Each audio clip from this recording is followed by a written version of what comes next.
Chhatrapati Shivaji history.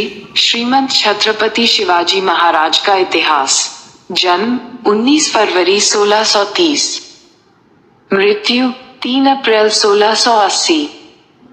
Bharat के वीर सपूतों में से एक श्रीमंत छत्रपति शिवाजी महाराज के बारे में सभी लोग जानते हैं। बहुत से लोग इन्हें हिंदू हृदय सम्राट कहते हैं तो कुछ लोग इन्हें मराठा गौरव कहते हैं, जबकि वे भारतीय गणराज्य के महानायक थे। छत्रपति शिवाजी महाराज का जन्म सन 19 फरवरी 1630 में मराठा परिवार में हुआ। कुछ लोग 1627 में उनका जन्म बताते हैं। उनका पूरा नाम शिवाजी भोसले था। शिवाजी पिता शाहजी और माता जीजाबाई के पुत्र थे। उनका जन्म स्थान पुणे के पास स्थित शिवनेरी का दुर्ग है। राष्ट्र को विदेशी और आगताई राज्य सत्ता से स्वाधीन करा सारे भारत में एक सार्वभौम स्वतंत्र शासन स्थापित करने का एक प्रयत्न स्वतंत्रता के अनन्य पुजारी वीर प्रवर शिवाजी महाराज ने भी किया था।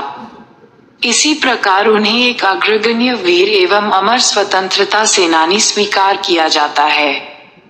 महाराणा प्रताप की तरह वीर शिवाजी राष्ट्रीयता के जीवंत प्रतीक एवं परिचायक थे। आओ जानते हैं श्रीमंत छत्रपति वीर शिवाजी के बारे में। मुस्लिम विरोधी नहीं थे शिवाजी पर मुस्लिम विरोधी होने का दोषारोपण किया जाता रहा है, पर यह सत्य इसलिए नहीं कि उनकी सेना में तो अनेक मुस्लिम नायक एवं सेनानी थे ही, अनेक मुस्लिम सरदार और सूबेदारों जैसे लोग भी थे। वास्तव में शिवाजी का सारा संघर्ष उस कट्टरता और उद्दंडता के विरुद्ध था जिसे औरंगजेब जैसे शासकों और उसकी छत्रछाया में पलने वाले लोगों ने अपना रखा था।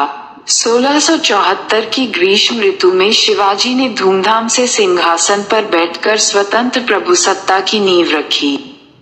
दबी कुचली हिंदू जनता को उन्होंने भयमुक्त किया।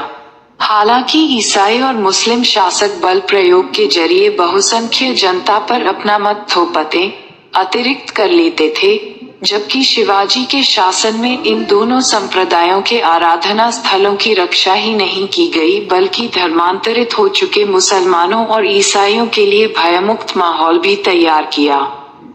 शिवाजी ने अपने 8 मंत्रियों की परिषद के जरिए उन्होंने 6 वर्ष तक शासन किया। उनकी प्रशासनिक सेवा में कई मुसलमान भी शामिल थे।